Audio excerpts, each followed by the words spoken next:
Ryan Hall, welcome to the podcast. Give us an overview of your business in 30 seconds. 30 seconds. Okay. So I'm primarily a flipper. So we do flips, maybe just a little bit of wholesaling for deals that might be a little bit outside of our area or outside of our scope of work. In southeastern North Carolina, so Wilmington, Jacksonville, surrounding areas. Been doing it about 18 years. Flipped about a hair over 400 houses. So we've been busy. Man, that's phenomenal. Why did you go and start flipping? What was your first deal like? I started because I got a pretty useless college degree. As far as making money goes. So I got an undergrad degree in psychology from here at UNCW, and worked in mental health for a couple of years, and it was just tough work. Didn't pay well. So I think it was at the time. I think those the real estate flipping shows were on TV, TLC. So you kind of run across them like, I think I can do that. So let me give it a try. So I ended up networking with a guy from my church that was a local wholesaler, and he connected me with my first deal. And it was a house I'd never touch today, where I'm at. Oh, yeah? Why is that?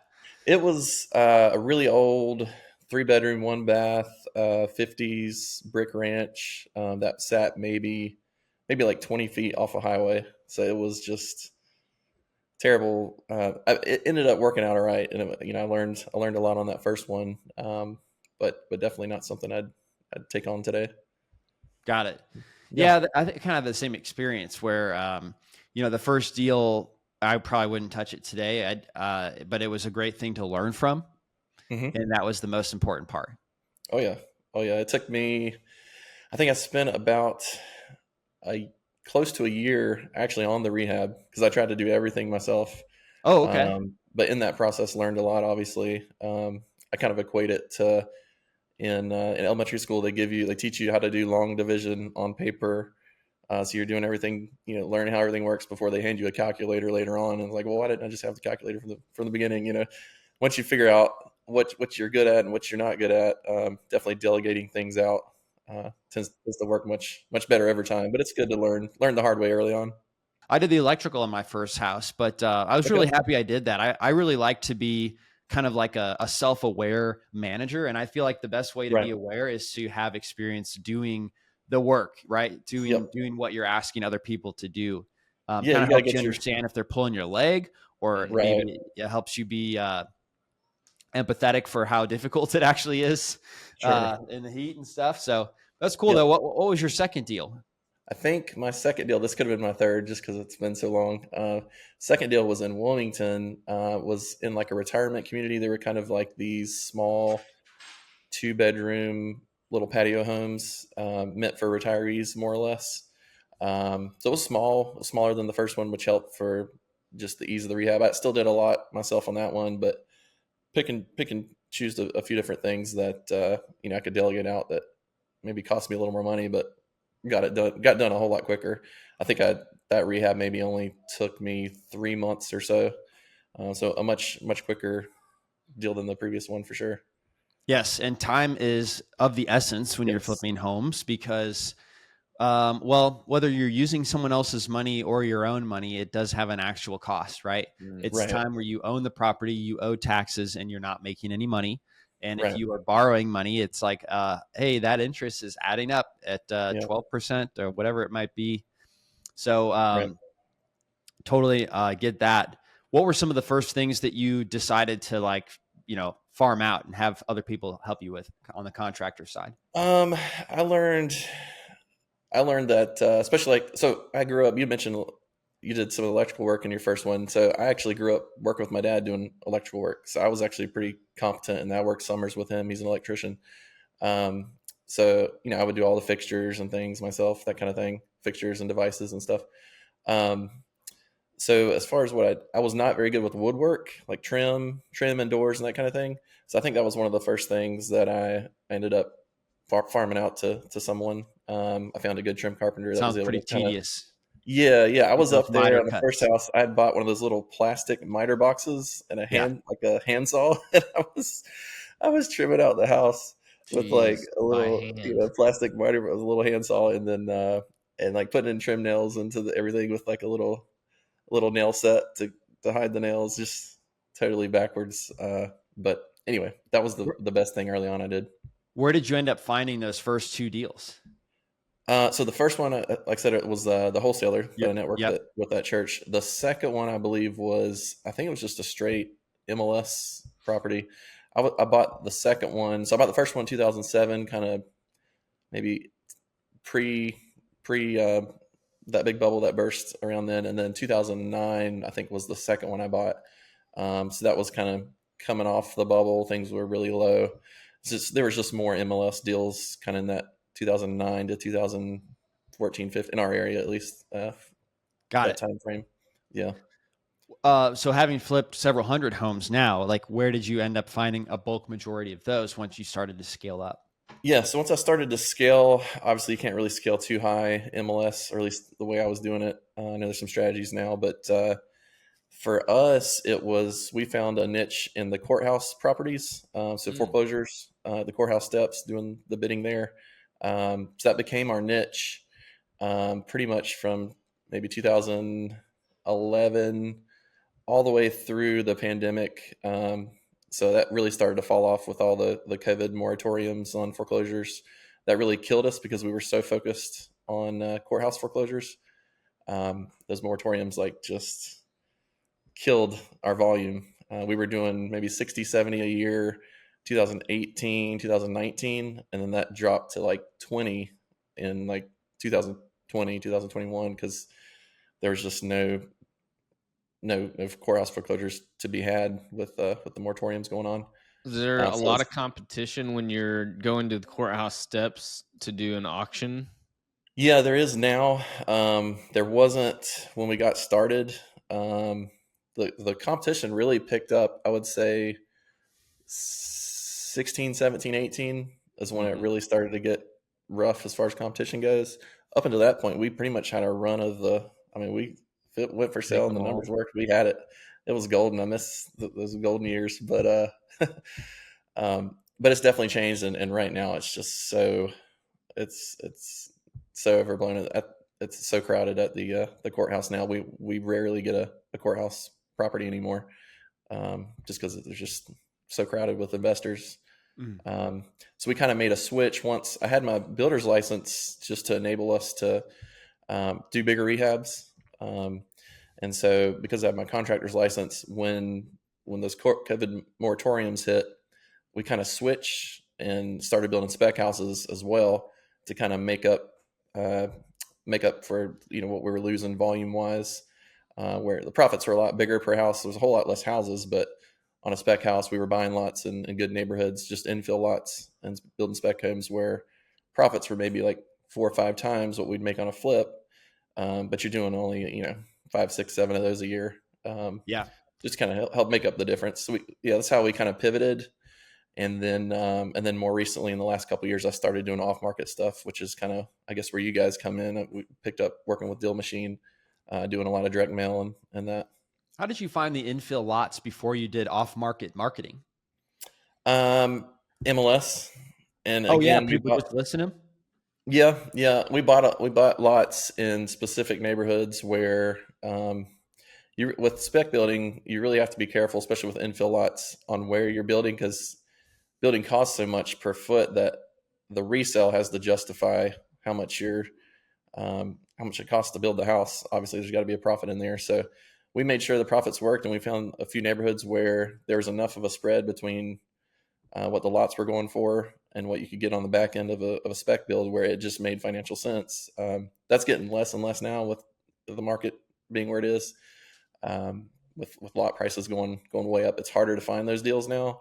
But we bought a whole bunch. We bought about 15 to 20 lots, maybe right around that time, 3-4 years ago. So we got in at a really good price on those lots before everything went too crazy. And we're still buying a few a year, but not like we were back then. Have you ever used DealMachine to market for those vacant infill lots? Actually, I just started that. Yeah. I sent out my first slew of postcards a couple weeks ago, actually targeting some vacant lots. But So we're just getting that going. what are the filters you use? Of course, we have the vacant land filter, so you'd probably start Right. there, and Yep. then you probably did acreage. Put a cap on that, right? So it's focused on Well, actual lots because and subdivisions. right in our area, and it's probably generally true as well, but because those neighborhoods are so specific, where the lot price has to justify the build, or the resale of the build has to justify the lot price. I know the specific neighborhoods I'm targeting, so for me, it's been more of a neighborhood specific targeting. Yeah. So I'll use your map tool and kind of draw around the neighborhood and say, okay, this is this neighborhood, this is this neighborhood, and I'll just send out postcards to those. And I know all the lots Yeah. in those neighborhoods are going to work, so I'm not having to use the other parameters like lot size or any of that. I'm targeting Okay. specific neighborhoods. Yeah. Did you notice that we just kind of allowed the drawing tool to work when you're more zoomed out, or did you just Okay. start using it? Yeah, I just started using it, Oh, so okay. So I'm definitely not maybe, an maybe it expert was in like that. that already, but yeah, we just kind Okay. of enabled it so you can use it when you're more zoomed out, and we're going to continue to do that. So Okay. eventually, be able to use it when you're zoomed out on the whole country, honestly. But Oh wow. so we've got some plans to really improve the ability to search there. So that's Okay. exciting. Nice. Anything else that you're currently like filtering and finding useful in the app? Well, I've mostly used it for just targeting off market stuff over the last. I started at the beginning of, I guess, 24 with the off market stuff because I just saw my investor buddies and guys that I know that are in it. We kind of share contractors. Like our flooring guy might do work for us, but he does work for this other guy. And specifically, our flooring guy came to me and he's like, "Dude, I know y'all are struggling like volume wise because of the COVID moratoriums and the slowdown in the courthouse foreclosures that we've had and kind of the overcrowded nature of that. But my dude over here is killing it." And I'm like, "What is he doing?" And so they're like, "He's doing off market stuff." And so I'd heard that from him a few times, and I was like, you know what, I got to figure this stuff out. I don't know if you guys have heard of Chad Carson. Yes, of course. Okay. Yeah, so I connected with Chad. He was doing like a off-market deal finding course at the time, and kind of walked you through. He's actually what connected me with you guys originally. With DealMachine, just that course kind of showed you how to do direct mail in kind of a basic way, and targeting off-market properties, different parameters to use. So that was super helpful for getting me going. And then of course I just piled more and more information on top of that, and also use other off-market strategies as well, pay-per-click and pay-per-lead services, all that stuff. So we're kind of throwing everything at the wall the last year and a half, seeing what works, and it's been great. We've definitely grown our flipping back up to where we're actually starting to slow down on our spec building because to keep up with what we're doing on the flipping side. So it's been good. Got it. What does Chad suggest that you'd filter for when you're doing direct mail? Yeah, I put all the parameters in a long time ago, and it literally just repeat. So repeat. I don't even have to look at it anymore. But I want to say, there's just certain specific things like you have to define what you're looking for first, like your buy box, right? And for me, that's going to vary individual to individual. I don't like the really nasty old rehabs. I've kind of been spoiled over time. So for me, it looks like 1970s built or newer, which might turn some people off, but because they like the old stuff. I've just been burnt by nasty crawl. We're in southeastern North Carolina. It gets hot and humid here. Like crawl spaces get ruined in our environment. So old houses with crawl spaces are just a nightmare. Foundation issues, aluminum wiring, knob and tube wiring. I just like avoiding all that stuff. So somewhat newer houses, two bathroom or more. I don't like the 1.5 baths. I'm not too specific outside of that. Outside of our, as far as staying within our territory. So I work within a maybe hour to hour and a half radius driving time, southeastern North Carolina. And then just on a more specific level, he would say there's a selection has a USPS mailing address. I remember that was a parameter. You want to search for certain. You want to have obviously the owner has to have a certain amount of equity in the property to make it make sense for you as a buyer and them as a seller. So I think my criteria might be like 35% equity or more. Um, there's, absentee owners, vacant houses. Most of the houses I've bought through DealMachine, I think, are going to be that absentee, tired landlord kind of situation, um, where folks are they might be out of the area or just tired of having a rental that's a state away, and they've got a ton of it. They've owned the property forever, and you can jump in and kind of help them. They're wanting to liquidate, maybe do something else with that money. So Yeah. Have you ever tried owner occupied? Because kind of surprising. okay. I've actually probably had half my deals be owner occupied. Okay. Yeah, I mean, I have I've bought some houses that were definitely owner occupied. I don't know if I might have used that, and then as long as we've got the equity percentage Yeah. right, then yeah, The you so can I find would them. pick like 1970s or newer and owner Mhm. occupied, and also the building condition is like below average, and Okay. that would be kind of what I would filter. Okay. And man, Yeah, I've got some good ones. I've never looked at the building condition You should try it. Not all criteria. counties have that populated, but it comes from the county assessor, and a lot of assessors Okay. do over half populate that. Okay. And then it's really nice because it's only updated once a year, but Hmm. it's just scalable because it's got the whole county in there. It's great. Right. You just quickly filter it. Yeah, I didn't even know that was a thing. So that's good to know actually. 100%. And you found that to be pretty accurate as far as Yes. the Also, with assessing. people who do vacant land, you might like this.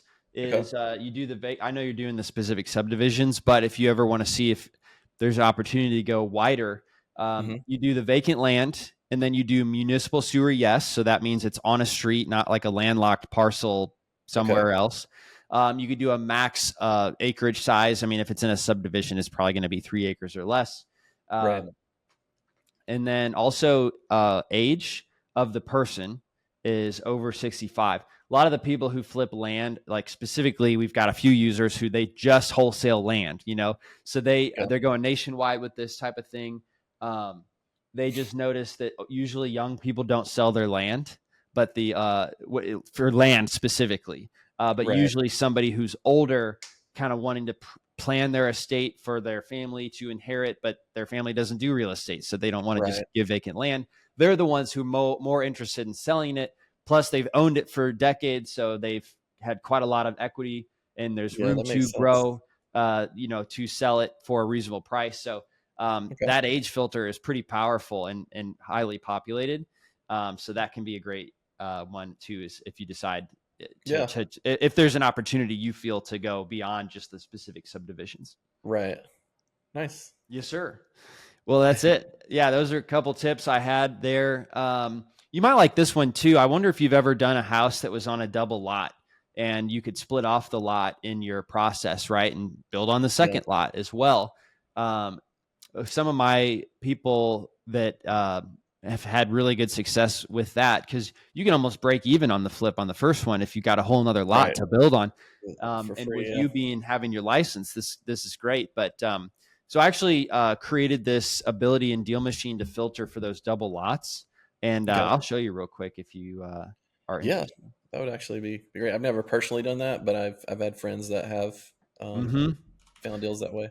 So you just go for the lot number filter, Okay. and you want to do contains a comma or a hyphen, because the way every county populates that. I put two commas. Oh no, I didn't. I did it right. Okay, so Mhm. comma or a hyphen. So let's take a look at a couple of these. So here's one. If I pull it up on Google Maps, um, that'll typically give me a good idea of if it's splittable. So this one may be on a double lot, but it doesn't look splittable. Let's try another one here. Back to DealMachine. Oh, so this is a Goodyear tire shop. Let me also click single family home. Okay, so Yeah. my bad. Forgot a step. Okay. All right, let's try again. All right, got some bushes.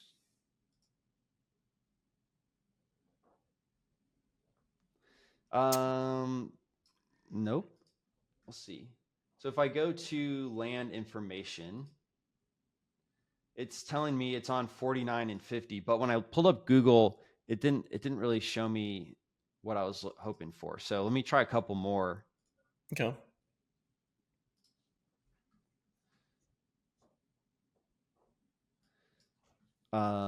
This one also doesn't look, it looks like in the picture, it looks like two houses combined with a carport. Maybe. So the lot 28 and 1, that's kind of interesting. I'll show you a trick here to weed some of these out that aren't good candidates as well.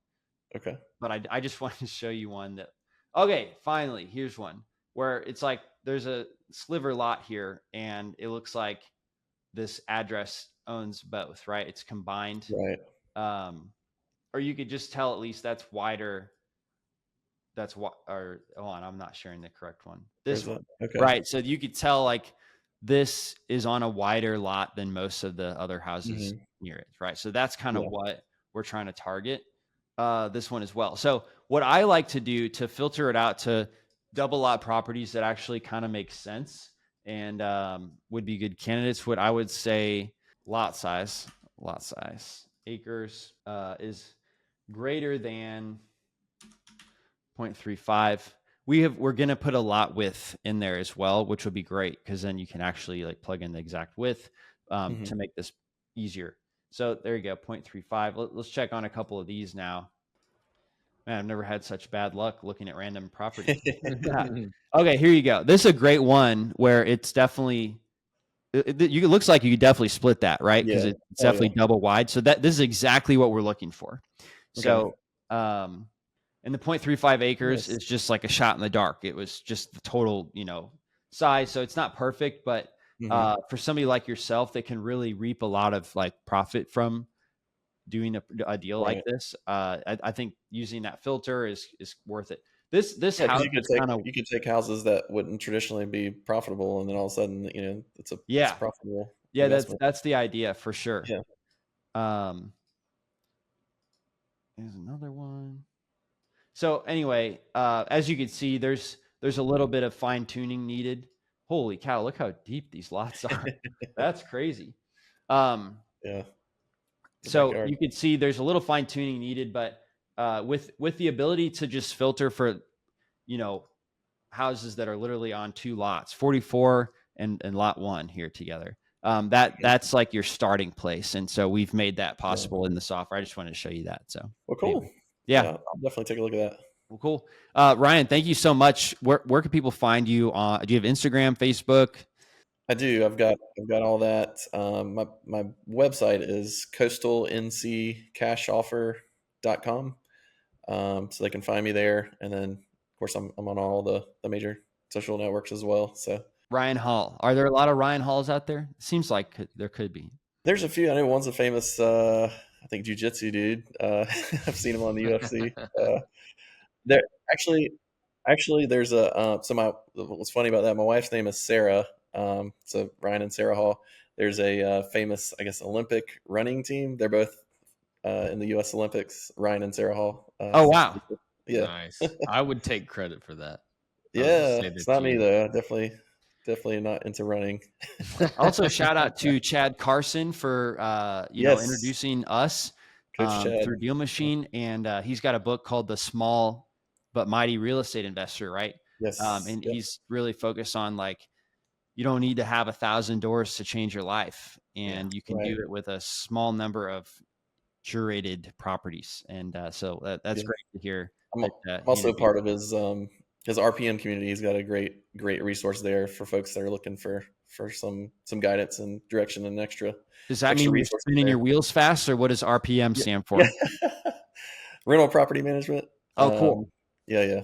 So you self-manage your rental properties. Well, so I'm actually, that's the next phase of where I'm going. We've been like burning it so hard on the flipping end that I would like to just start getting into kind of a more of a harvesting type mindset where, I'm not maybe making the returns that I'm making flipping, but I can settle down, not quite work as much as I get a little older. Just hit 40 this year, so I'm ready to start slowing down a little bit and building out the rental portfolio. So yeah, it's been helpful cool. with getting that going. Awesome. Well, thank you. I really appreciate it, Ryan. And we'll talk to you soon. All right. Sounds good. I appreciate it, guys. You bet. See ya. Thanks for listening to the DealMachine Real Estate Investing Podcast. Please leave us a review and follow along wherever you're listening to your podcast.